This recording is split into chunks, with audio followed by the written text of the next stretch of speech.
Good morning, Hope Academy of Senior Professionals, new members and guests. And welcome to Dr. John Knapp, Professor and President, Hope College, and Kelly Knapp. Thank you both for joining us this morning. Kelly, I understand, by the way, is very popular with the students. The word is out, I hear it at Hope, and she's very well liked. So when I was thinking about my introduction this morning, I thought it might be appropriate for Dr. Knapp to introduce Kelly in the same way that John F. Kennedy introduced Jacqueline Kennedy in a news conference in June when he was in France in 1961, and he said, "I do not think it altogether inappropriate to introduce myself to this audience as the man who accompanied Jacqueline Kennedy to Paris." So Dr. Knapp, thank you for bringing Kelly with you. Okay. So I was reading the March Bulletin, and I came across a word that I'm very comfortable with. It's called collaboration. And I'm very familiar with collaboration because it started with my selection of a concept to build my nursing administration, my graduate program. So the collaboration paper lived with me for 3 years, the work, the projects, all the visits to the different hospitals, until it finally wound up on my living room floor in a matter of 9 drafts. I finally finished the final paper, and I brought it down to Loyola. And so I'm very fond of collaboration. I continue to use that concept throughout my nursing administration career. For instance, one of the things was that self-scheduling was a really big innovative thing in the nursing field because you wanted to retain your nurses. So we developed this self-schedule. But the problem is everyone was self. So everyone was putting in every Friday off, every weekend off, and that didn't work. So we had to go to the word collaborative, realizing that we can't always get what we want, but we will get what we need through collaboration. So here at HASP, I think we live the experience of collaboration. I've observed how our members work together to create very interesting and challenging curriculum materials. We have a very creative writing through our HASP review, and I think we have some well thought out special event trips and the service to the community. That's very interesting. Actually, I might add, we had a very interesting experience with service last week. A group of us collaborated with the Grand Rapids Symphony when it came to Holland to perform its annual children's concert at Central Wesleyan Church. So a group of us went over there and we greeted and ushered 2,100 fifth graders. And we survived. We also had a similar group that went over to Zealand, and they had a performance. Those were the first graders. We didn't compare notes, though, so we don't know how those guys did. But another age group that we collaborate with are our students here at Hope. And our HASP members are always willing to get involved in these special requests from the faculty. So I have to say that I want to thank all of you HASP people for embracing a good lifelong learning concept, and that is collaboration. I'm going to make it short this morning because we have a very interesting presentation from Dr. Knapp, and I just have one announcement to make, and that is from Dave Tapley, the chair of our service committee. We have fulfilled all of our obligations for the Tulip Time tour guides at HASP, probably about 50 or so %, which is excellent. It's really support to the community again. And of course, the good news is then the March 14th meeting is canceled. We don't need any more volunteers, so that's good. Always good when you cancel a meeting. So at this time, I'd like to have Betty Voskuil come up, the chair of our membership program, and introduce our new members and guests. Good morning. This morning I have 10 visitors to introduce. I have 10 new members, and I just want to put, for those of you, there are 7 of you who are somewhere in between. We did not completely get you through the process, so you didn't get your new name tag. So I'll be introducing those 7 people wherever you are, and I know a lot of you are here next month, okay? So for visitors this month, we have Mary Jo Oren and Robert Oren. Would you just stand where you are so we can see you? Great. Sharon Curtin, Michael Curtin. Great. Gordon Mitchell. There he is. Carl Heineken. Great. Ken Austin. Great, way back there. Barbara Boone, Jim Boone, and Steve Pembleton. Let's welcome all of our guests.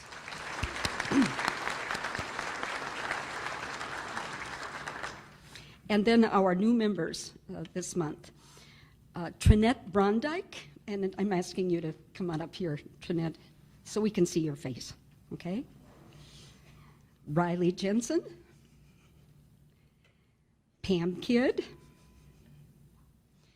John Cobbs, Shay Cobbs, Susan Ladd, Len Miller, Deirdre Toller-Novak, Rose Walton, Bonnie Weichert, and Bonnie is making her way up here. And while she's doing that, let's give them all a round of applause. Thank you.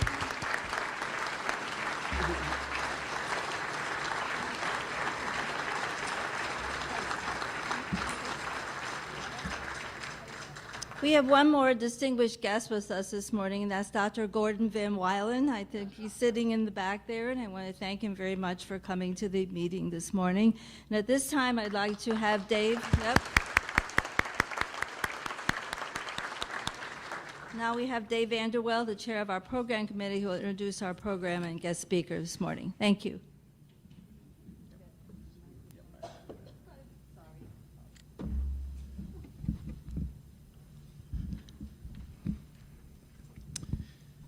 Throughout the last number of months, Hope College has been engaged in a process of digitizing all the photos that Tom Renner had taken over some 45 years as the college photographer.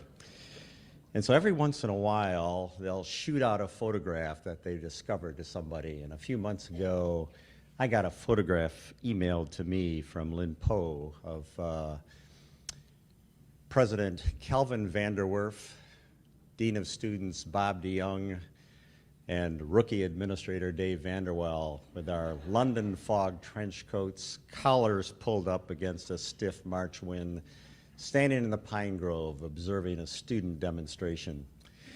I saw that picture, and what flashed into my mind was my memory of what I was thinking at that time. I was thinking that, you know, I could be president of this college. I know these students better than these two other guys know them. They know me. I could do this job. 4 college administrations later, I've learned that maybe that's not true. I've come to see, after experience working on a college campus with a number of different college presidents, that nobody in their right mind would take this job. It's a job where you spend your days trying to defend tuition increases to parents while faculty are lined up at your door asking for salary increases. The HASP office wants new technology because theirs is outdated. You've got students who are complaining about their living conditions and the food in the cafeteria, and you're trying to balance a budget in the midst of all those conflicting demands. You have students whose behavior as 18-year-olds, the citizens of the community, don't quite understand, and they're angry at it. You have donors trying to understand why faculty say the things that they say and that we pay them to do this. It's a job that's a no-win in any way. And so to get somebody willing to take that job on, I think, is a remarkable achievement. What I've learned, I think, watching college administrations, and I've had a chance to work with 4 different college presidents, is that those who are successful are people who have a vision that kind of drives what they do. They've got a sense of purpose that undergirds the kind of decisions that they make. They have a confidence in that vision and in themselves to withstand the buffets that come about. And I think at Hope we're fortunate to have somebody that exemplifies those kinds of characteristics. John Knapp came to Hope in 2013, and in the years that he's been there, the 4 years that he's been our college president here, he's demonstrated his commitment to increase the academic profile of the college and its reputation on a global basis. He's shown a desire for bringing a sense of community and inclusiveness to the college community that puts people in relationships of acceptance and respect. He's tried to build upon the spiritual traditions of the campus and strengthen that dimension of the college's program. And he's really tried to help make Hope a more global place, a place where students are prepared to go out and serve and work in a global society. And so there's much about John for which all of us need to be grateful. This morning, I think he's going to spend some time with us talking about some of those challenges that a college like Hope faces and how we address those sorts of things. And so it's a delight to welcome John to HASP this morning, and we look forward to your presentation this morning, John. Before we begin, however,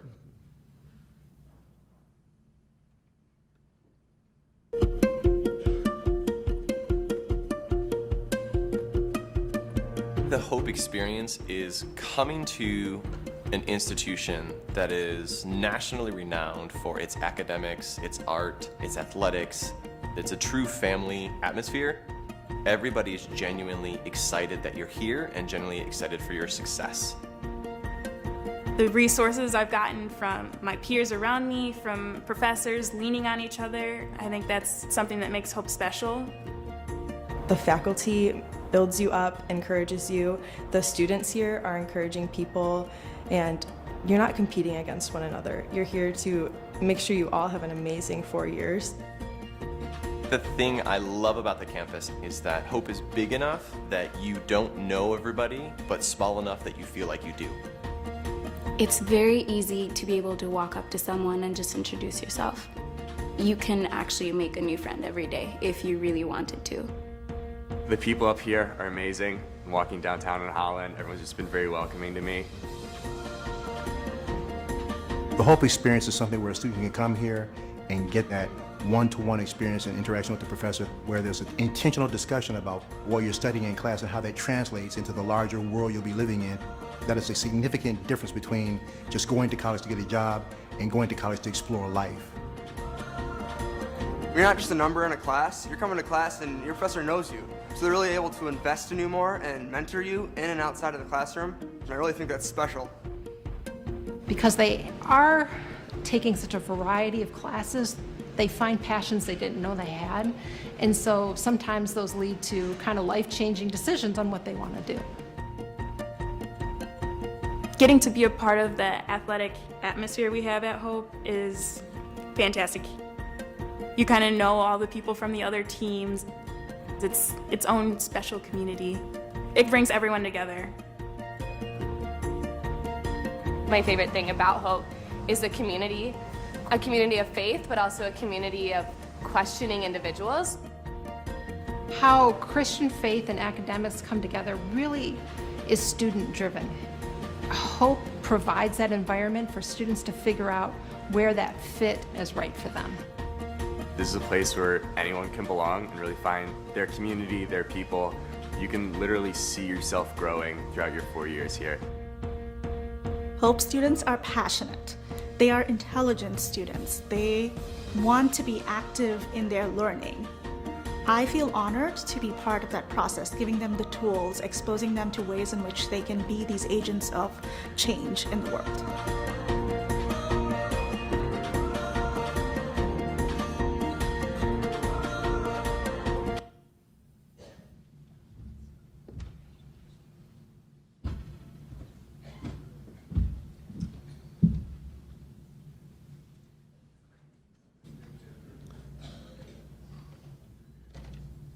There we go.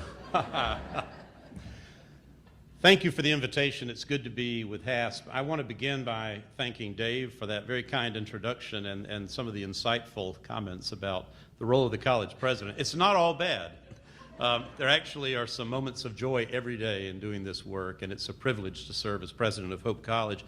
I want to also say that HASP is a very important part of the Holland community and a very important partner and extension of Hope College. We are grateful for your leaders and your staff and the good work that you do, and especially the ways that, as was mentioned earlier, members of this group mentor college students at Hope. It adds a dimension, a multi-generational kind of dimension to the experience of students at the college, and we don't take that for granted. We're grateful for the fact that many of you give of your time selflessly to support young adults as they go on that very tricky and sometimes messy journey of moving from late teens to early adulthood, which is what an undergraduate college like ours is really all about. I want to share just a few thoughts with you about the college and how things are going today, and I want to begin by saying that the video, I think, portrays a pretty good picture of Hope College today. There are a lot of images rolled up in that, as you saw. You get a sense of the arts, the sciences, the humanities, the social sciences, all the different areas of learning on our campus, as well as the co-curricular experience that we offer through athletics and so many other opportunities for students to explore their interests and extend their experience well beyond the classroom. And I believe that that balance of all of those offerings and rich experiences is one of the things that's allowed Hope to continue to thrive at a time when, quite frankly, many colleges and universities are not doing as well as we are. And I want to share some thoughts with you about that. First of all, I just want to say, I hope you're as excited as we are right now about our men's and women's basketball teams in the second round of the NCAA tournament. So we're just sort of waiting to see the weekend and how it unfolds, but you know, wouldn't it be great if we came out of the weekend with 2 teams in the Final Four in Division III? That's at least within our grasp. It's a pretty exciting time for all of us who are fans of Hope College athletics. And I say that not just because we love the experience of going to the games, but you know, the athletic program at Hope is one of the real competitive advantages we have at the college. It helps attract students to the college. It creates a sense of community and school spirit on our campus. If you walk around the Hope campus, you'll see that it seems like every 3rd student is wearing some kind of Hope logo or spirit wear, because I think there is a real school spirit, and I don't think that that would happen without the competitive athletic program and the spirit that that engenders. It's also true that from a national reputational standpoint, our athletic program is one of the things that Hope College becomes known for by people who otherwise wouldn't know the college. It's very, very helpful to us to play in the national tournaments as we are right now, where literally thousands of people across the country that might not have heard of Hope College before are following those brackets, looking at how the games are unfolding and seeing that this is a college that fields excellent competitive teams that have great sportsmanship and represent us very, very well in competition.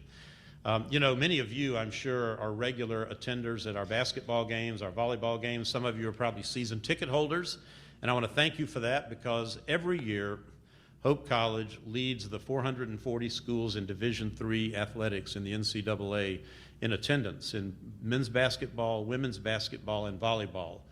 That is no small thing to be the institution that continues year on year to have the largest attendance.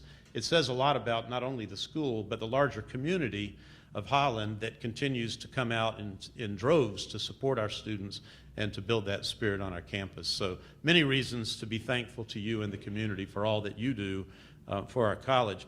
Now, I do want to say that we recognize that we are living in challenging times in higher education. You know, higher education goes through periods of challenge and other times when things feel like we're just, you know, a lot of things are going our way.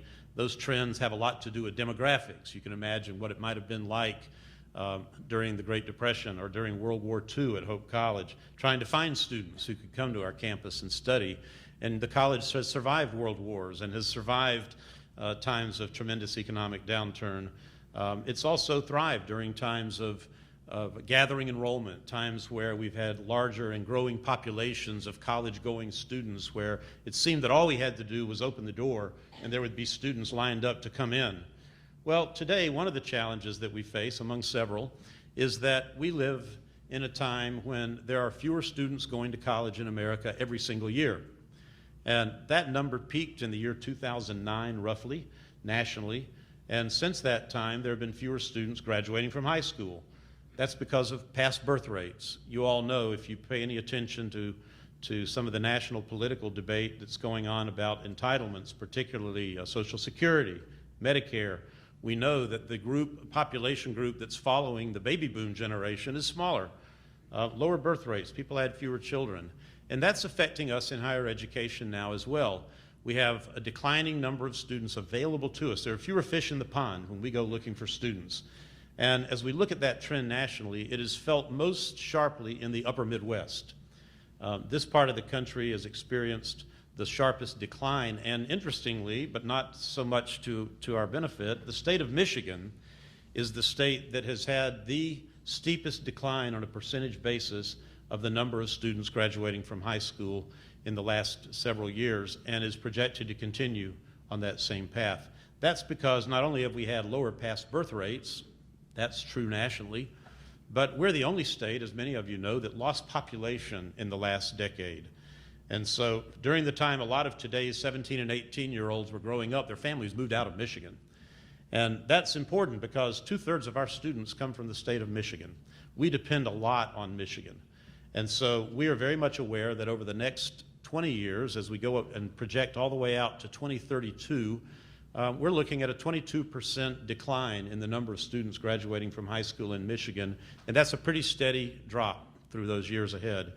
Now, we could take some solace in knowing that we also draw significant numbers of students from Illinois.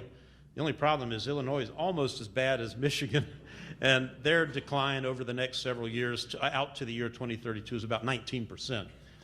And so being aware of that is not something that we're particularly worried or discouraged about, but it certainly has caused us to think in very, very strategic ways about how to make sure that this college remains competitive, that we appeal to students who have many choices, over 3,000 colleges and universities in the country, many good choices here in Michigan, lots of private colleges that are very good, and public universities that are among some of the best in the country, where you can attend for far less than it costs to attend a private college like Hope.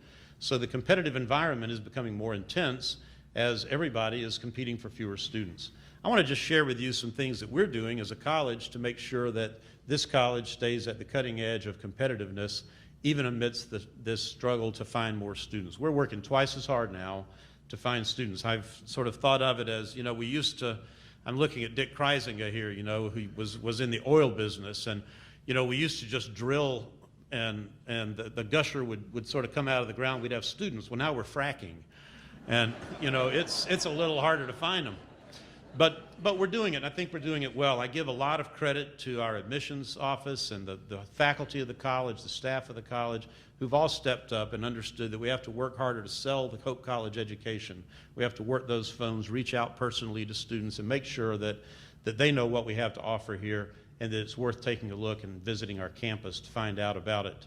When students visit our campus and visit Holland, Michigan, the chance that they'll matriculate at Hope College goes up exponentially because it's a great experience to come here, as all of you know. But we've done some things that have said that the status quo is not going to be satisfactory. We have to keep changing with the times and flexing as we go forward. So as we wrote our strategic plan several years ago, we knew these trends were unfolding, and we built in some things that we thought would help the college become a more competitive institution. I want to just share some of the work that we've been doing since that plan was adopted to give you a sense of how the college is thinking in new and fresh ways about building its enrollment, because the enrollment challenge is the largest challenge that we have at the moment at the college, making sure that we have enough students to come, because we are an enrollment-driven institution, as most colleges are. Our budget, our ability to pay for this student experience and keep our employees fully employed depends on students and their families arriving and ready to help pay their tuition. So a few things that we've been working on that might be of interest to you. You might have noticed, if you pay attention to what we're doing online on the internet, that we have really transformed the way that we communicate about the college. Several years ago, we created a new division of public affairs and marketing and created a new vice presidency to lead that area. That area of the college is really changing the ways that we tell our story in ways that I think are making a big difference. We've rolled out a new website in the last year or so. Finally got one that's mobile friendly, so those 17-year-olds that only look at it on the handheld device actually have a website that works very well in that format. That's been helpful. We've hired someone and created an office that focuses on social media, making sure that the college is taking full advantage of all the social media, whether that's Instagram or Facebook or Snapchat or Twitter or any of those places that the story is being told, where students find themselves kind of interacting virtually, that Hope College is present, that photographs and videos and information about the college is being pushed out there to where those young adults are, so they can learn about Hope in the places where they actually get most of their information today. And we're very pleased with the way that we've ramped that up, and we've been training people on our campus to actually engage in social media in ways that help the college. So every academic department, for example, has somebody who's online helping to tell the story through today's technology. That's been really helpful to us. We also have created a stronger partnership with our admissions office and our marketing and public affairs staff to ensure that we're providing full support for the admissions team from the time we begin to reach out to students all the way until they make their deposits and ultimately come to campus. We continue to communicate with them, tell the story of Hope, remind them that they're welcome here, and that we give them a sense of belonging before they ever arrive on campus. So that's something that I feel very good about. We understand that that's a way of reaching students well beyond Michigan. We believe this college is one that's worth crossing a number of state lines to come to. But students don't always know about Hope College if they live in Colorado or California or Texas or even in the Northeast, where we used to draw a lot more students than we have in recent years. And so telling those stories is very, very important to the college, and we're using all the media available to do that we can. We also understand that some of the demographic change that's coming is changing the nature of students' interests and why they might select a college like Hope. If you followed any of the research, and we could do a separate program on this sometime, you would know that we're seeing a precipitous and I think disturbing decline in professed faith and church involvement among young people. Those numbers have been dropping very rapidly with the late millennials and now Generation Z. And what that means for a college like Hope with a strong Christian identity is that there may be fewer students who come to our college who are already confident of their faith and who might simply come here with big questions. We don't require a student to be a Christian to come to Hope College. We never have. We don't require them to be a Christian to graduate from the college, but we want them to have the opportunity to come here and explore what the Christian faith has to offer and to give them opportunities to do that in ways that are relevant to them. And for today's students who are coming to college, increasing numbers of those students are coming simply with big questions about the big things that are important in life and eager to explore matters of faith that maybe they haven't actually been raised with. So we've been putting a lot of programming in place to make sure that we're meeting students where they are as we live out that faith dimension of Hope College's mission that has been there since the very beginning when our founders gave it to us. We're also understanding that families today are looking at liberal arts colleges with some questions about, can a student with a liberal arts degree find a good job? Well, it turns out our students do quite well in the job market. We know that all the data would tell us. I have Scott Travis sitting here who's in charge of our alumni relations, and he could quote the data for you. Our college does quite well in sending students on to graduate school or into the job market where they find satisfactory employment. But we understand that we have to do more to demonstrate to families that you can come to a college like Hope and you can study history, philosophy, mathematics, the arts, social sciences, and you can get a great job with a degree in those fields from a great liberal arts college. And so we have been very fortunate that through the generosity of a family of Hope College alumni, the Boritcher family, George and Sibylla Boritcher, some of you may know them, we have been the recipients of a major gift from their family to fund a new institute that we're calling the Boritcher Institute that will provide students with a life cycle approach to career preparation for life after college that will begin from before they arrive at the college and continue until after they leave, where there will be continuous conversation and support in discerning one's interests, one's gifts, what opportunities might follow college, and making sure that students are starting early and thinking about the kinds of things they need to do to be prepared for success after college. That's being worked on through a task force that will drive that into our advising experience as students begin to select courses and majors and think about off-campus study and internships. And it will make sure that unlike years past where if you went to the career office, it was probably in your last semester when you wanted to go see if they have any jobs, and you could opt in or not opt in. This will not be optional. Our students won't have the opportunity to opt out. They're going to get support in preparing for life after college, whether they like it or not, and it'll be helpful to them. And their families will value that, because I think families want to know exactly what we're doing to make sure that students are making wise choices throughout their college experience so that they can be successful beyond and get off the family payroll, which is of importance to all of us. Kelly and I have 4 children who have successfully made it all the way through college to the other side and more or less supporting themselves. And then we have one who's a college freshman here at Hope. And so we can empathize with families who have a desire to see what's being done to help in this area. And then a few other areas. Our academic program is a superb program. We have been able to attract and retain a first-rate faculty here, people that you just would not expect to find at a college our size teaching undergraduates.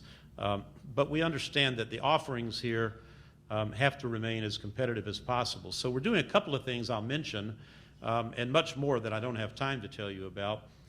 One thing that we're doing is ensuring that our students have the opportunity to actually practice the liberal arts in a way that helps them think about big problems that face the world by using the knowledge they've gained from multiple courses that they've taken at the college. And we are using the term grand challenges. We're talking about ways that we can think about the big challenges that face the world, whether that's global conflict or the water shortage in parts of the world, or whatever the big issues are that face the world, where our students will be working with our faculty to think in the round, to be able to apply knowledge from multiple disciplines to really unpack and understand the complexity of those problems. And so we've made a commitment in our strategic plan that every student will have interdisciplinary taught courses both in their general education curriculum and in their major areas, so that they can actually weave together their learning across disciplines in ways that you just aren't going to be able to do at the big public university. We're a place that we can actually bring people together across disciplines in a way that's far more collaborative, to use a word that was mentioned earlier. And we've been fortunate that the Andrew Mellon Foundation has provided us with a significant grant to fund the work of our faculty in pioneering a whole series of very creative new courses that we think will help attract students to a very different kind of learning experience. The other thing I'll mention is that I've recently challenged our faculty and had conversations with our Board of Trustees about beginning to explore the potential at Hope for introducing fifth-year master's programs in several very selected fields, where a student could stay one more year and earn a master's degree. That will help us enhance the attractiveness of certain undergraduate programs, because students will know you can come here and actually earn a master's shortly after finishing your bachelor's. It'll also get us another year of enrollment from those students. We get a 5th year of revenue, a 5th year of enrollment. That'll be good for the college, and I think give us a more distinctive academic program. We're just beginning the process of studying where we might be able to offer those kinds of degrees on a very selected basis, and never with the intention of becoming a place with a graduate school, but more an extension of undergraduate learning into a second credential for the college. Incidentally, it turns out it's not new. I had been told that this was something Hope College had never done, and then Jack Nineheis is sitting in the back of the room, and he provided me with a great history of the fact that this actually was done for a number of decades in the late 19th century, early 20th century, and sometime around the early 30s, maybe in the Great Depression, the college quit offering these kinds of master's degrees. So, everything that's old is new again, and we're finding it to be very relevant. And then I'll just mention a couple of other things. We understand that it's not easy to pay for college.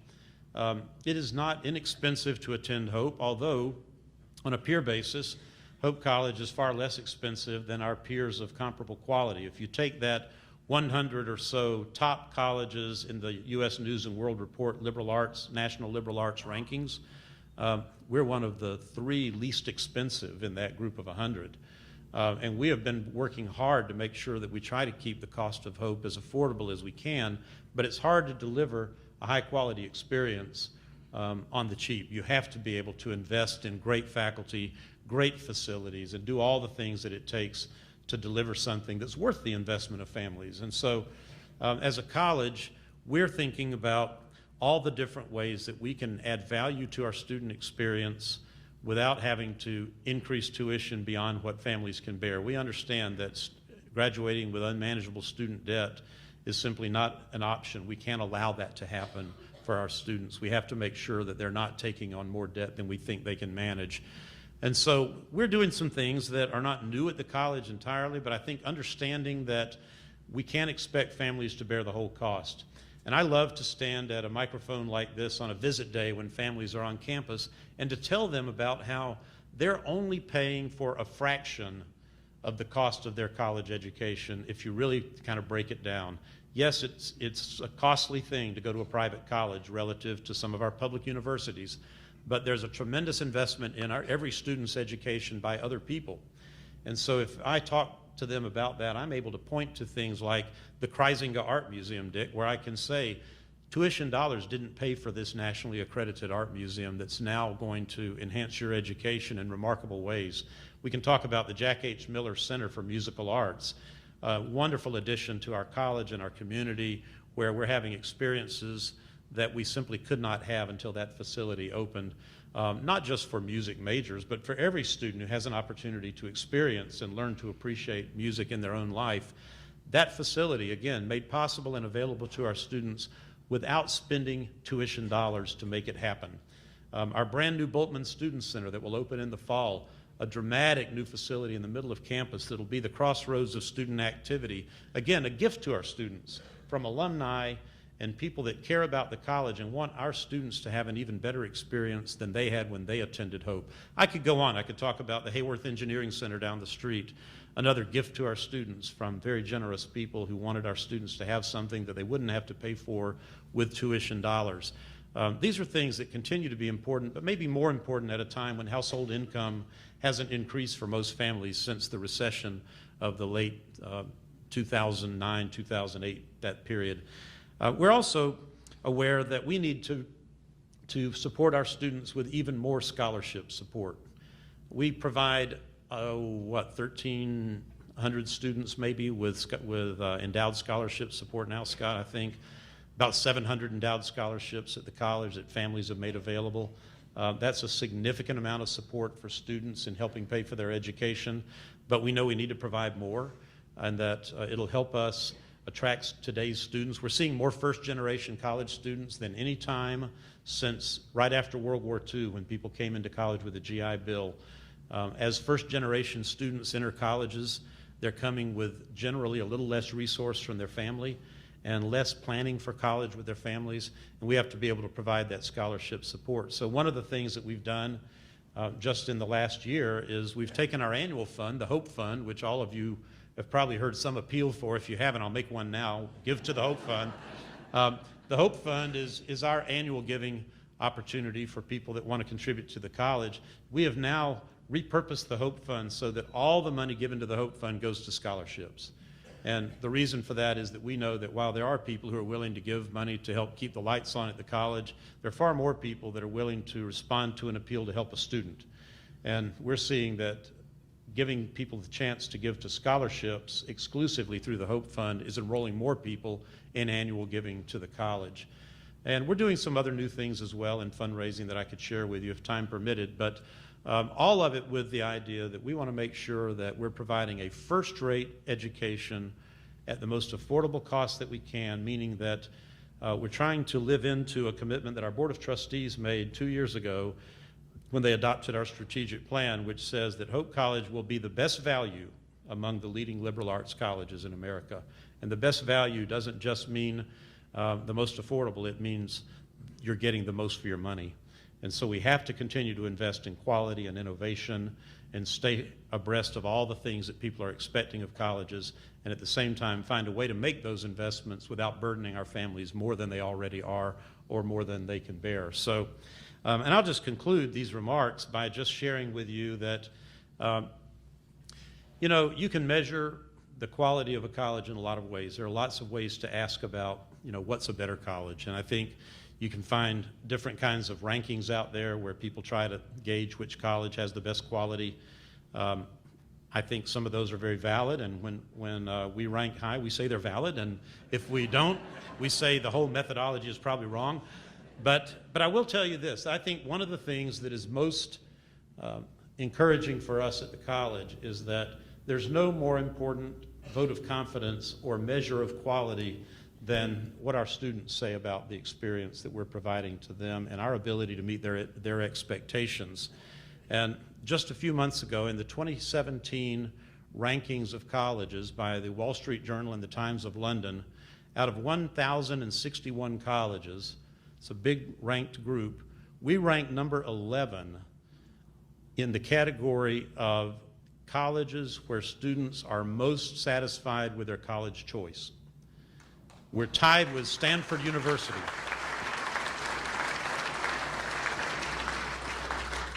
So I think that speaks volumes. It says that the whole campus, our faculty, our staff, members of HASP who volunteer, this whole enterprise that involves so much care is providing students with an experience that is second to none, or maybe second to 10. But I think being tied with Stanford University is a pretty good thing for us. I certainly think that for us to know that our students really do believe as they progress through their college years that this was the right choice for them is a tribute to all the people who are a part of making this experience everything that we promise to our students when they enroll. So I want to thank you for your role in that and for all the ways that HASP continues to be an important part of Hope College. And I'll conclude with that and see if there are any questions. And Dave, how much time do we have? We've got about 15 minutes on our calendar. I don't know about yours, but we'll take some questions if you have some. One over there. I really appreciate really appreciate and applaud the remarks you made about your attempts to hold down the cost of a quality education. I know one of the challenges is that the productivity of most of the American economy has been improved through the research done at academic institutions, yet the productivity of the academic institutions themselves has been very difficult to increase. What are you doing in that area?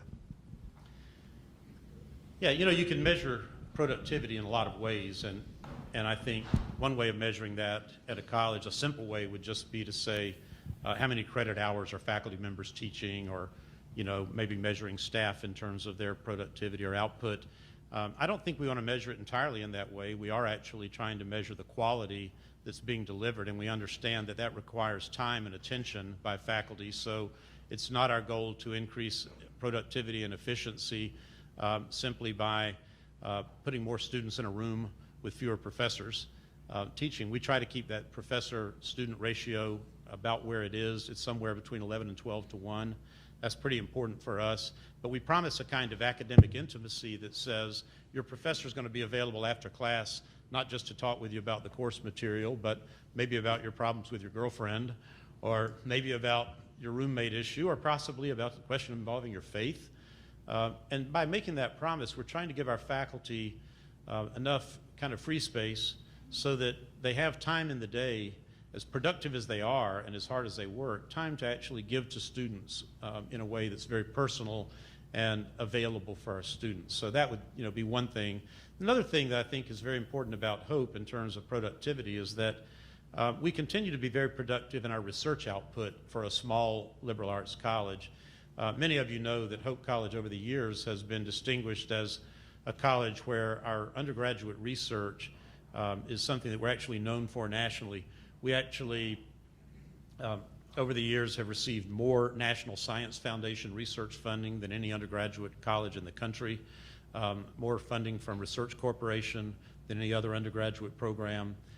We're finding that that is a very important competitive advantage for us, that students can come and have an experience that we sometimes call graduate school for undergrads, where they get a chance to do work that's often not available to undergraduates through doing research with our faculty across the disciplines. That's something that's distinguished us a lot. It's also been a little harder to come by some of the federal research money. We think with the current administration we may see more cuts in some of the funding available for research through things like National Science Foundation. A lot of talk about that in Congress right now. It's one reason that a couple of years ago we chose to become a federal contractor, and so we're doing contract research for some federal agencies as well. Our physicists, for example, do research for NASA on a contract basis. That's allowed us to augment some of those research dollars that are harder to get now. from traditional sources. But that's been an important part of what I would consider productivity for our faculty as well, beyond the teaching load, actually working with students outside the classroom, in the faculty members' own research, where students and faculty members are often publishing journal articles together or going to conferences and presenting their findings together, which often is something only happens at grad schools. You indicated that, I'm sorry. Go ahead. Thank you. You indicated that enrollment was your largest challenge. And given the many positives that you did point out, could you describe some of the efforts that are underway to help attract students from community colleges as transfer students? You know, we've traditionally had relatively few transfer students and haven't sought them as much. I think part of that is a belief or a philosophy at the college that this is designed as a 4-year experience, and the way we onboard you as a freshman and your first-year experience and all the things that we program in really create what we think is the Hope experience and make somebody a kind of recognizable Hope graduate. Obviously, that's changing in the sense that we understand that we need to find new ways to attract transfer students that are coming out of the community colleges. Most of our transfer students at Hope have been students from other places like, say, University of Michigan, which is our top cross-application school, where maybe a student went there and had second thoughts after a semester and said, you know, maybe Hope would have been better, and it's a better fit, so we'll see them come back to us, more so than people who finished up, say, an associate degree at a community college and then transferred. But we're beginning to obviously look at that. We're also doing a lot of new things in the way that we recruit. We're using data, I think, in a more sophisticated manner to really target students that we believe are more likely to be interested in Hope College. You know, there's a huge number of people out there, even with the declining numbers available. You can't reach every student in America, but I think we're doing a better job of understanding what some of the characteristics are of students and families that have traditionally found that Hope is a place that they choose, and making sure that we're really telling the story to them in the most direct and targeted way that we can. I appreciate Hope being not only statewide known, regionally known, and nationally known, and international touches. Would you speak a little more about Hope's outreach to the foreign students, so-called, the international, the whole world? Yeah, you know, if you think about Hope historically, there's almost never been a time that we didn't have international students on our campus. Back in the earliest days of the college, it was our first president, Philip Phelps, who met some Japanese students in New York and invited them to come to the college. And in some of those very first classes, we had as many as 14 Japanese students who came here and didn't speak English or Dutch, and actually found that this was a good place to be. And so I often think that it's in the DNA of the college to be a place where international students are encouraged and welcome. That really hasn't changed. What we have seen, though, is that the students who come internationally are probably going to find it a little bit more difficult today for a lot of reasons. We're seeing that there's some concern about just the rhetoric out of Washington about how welcome international students might be at colleges like ours. That concerns us some, not just the 6 countries on the new executive order, but just maybe are we sending a message of welcome more broadly to the world to make sure that international students know that this is a place, a country and a college where they can come and have a great experience and be welcome, within the institution. There are obviously some students internationally who have a greater ability to pay than others. Those tend to be the ones that are most likely to come. They either find someone who can help them through scholarship support, or they have families that are able to pay. It's harder for us to be able to afford some of the students that come from needier areas and families with less ability. We wish that weren't so, and would like to have more scholarship funds available to make the college accessible to those students as well. But it is in our strategic plan that we'll increase our international enrollment continuously over the next decade. How much we can increase it, I think, depends a lot on our ability to provide some of the financial support that so many of those students need, and where we may not be able to meet that need as often as we'd like. John, I was very impressed with your video. How is it available to students? Well, it's available on our website, of course, and it's also on YouTube.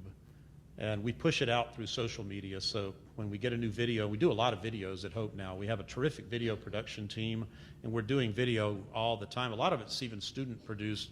Students can produce videos on their iPhones that look better than what we used to pay $20,000 for. You know, it's just technology and their comfort with it. But we're able to push those videos out through social media and draw students in to see them, and we can track that with analytics to know. So, for example, if it went out on Instagram, we know how many students actually watched the video and when they watched it, and even where they were through the ability just to do data analytics. So we're finding that's helpful. But videos are a way of kind of experiencing something beyond words and pictures on a page, and we've invested quite a bit in trying to create as much of that as we can. And as a parent with a daughter trying to decide, we get something from the admissions office once or twice a week that's sent to both parents and to our daughter, that are the videos or the clips. So they're very good at getting that out to us. Good. Glad to know it's happening. How is Hope doing with recruiting diverse students from the United States?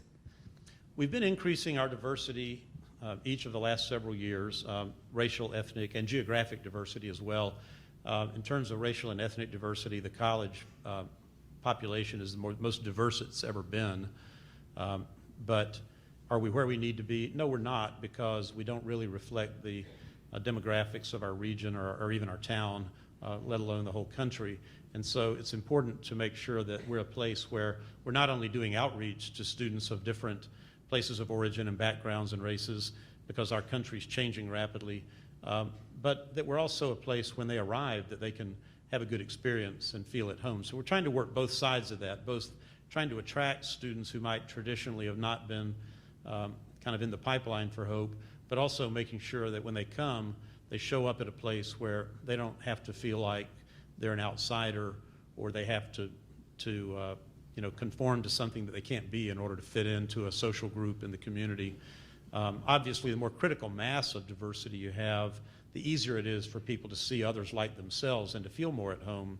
And so we're working both in recruiting faculty and staff to make sure that our hiring pools are always as diverse as is necessary. In other words, if the pool of candidates we're looking at doesn't have the requisite diversity, it tells you maybe we're not looking far and wide enough for talent, because our students need to study with and be served by people who look like themselves to some degree. And also our students that we reach out to need to have a more sensitive approach sometimes to explaining what the college can be for them. And so some things that we've done in that regard, we've been able to bring in groups of students that have done very well at the college, but not without some social struggle, from charter schools in the south side of Chicago, who have come to Hope, and Hope feels like a very different experience for them. They've come from schools that are very homogenous, but homogenous in the sense they're all African American, and then coming to Hope where they can feel like they've maybe landed in another planet. It's a very different culture and experience for them.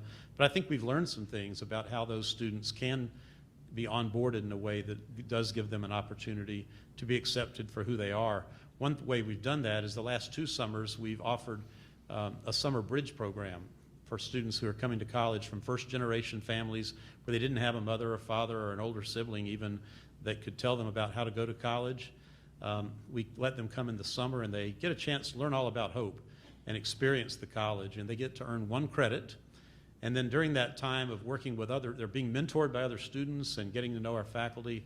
And by the time the rest of the new students show up for orientation, they're the old timers, and they're able to welcome them to the college. So that's been a good move. I think it's one small thing that's been helpful to us. But we understand that this is not easy whether you're an employer or a college or even just a town. It's not easy to create an environment where anybody who comes at your invitation can thrive and know that they're fully welcome and included for who they are. It's not something that we'll ever probably completely be successful at. It'll be a continuing journey, and I think we're getting better at it all the time. And as we do, we can increase those numbers as more and more people tell their friends and family that Hope's a good place to be. John, it probably goes without saying that Hope College means a great deal to this group of people. The activities and stimulation at the college, the opportunity to be involved is significant for all of us. And so we want to say thanks to you and the staff of the college for your stewardship of that institution and for your time this morning and your openness in talking to us about the challenges the college faces and how you're responding. So thank you very much for your morning. Thank you.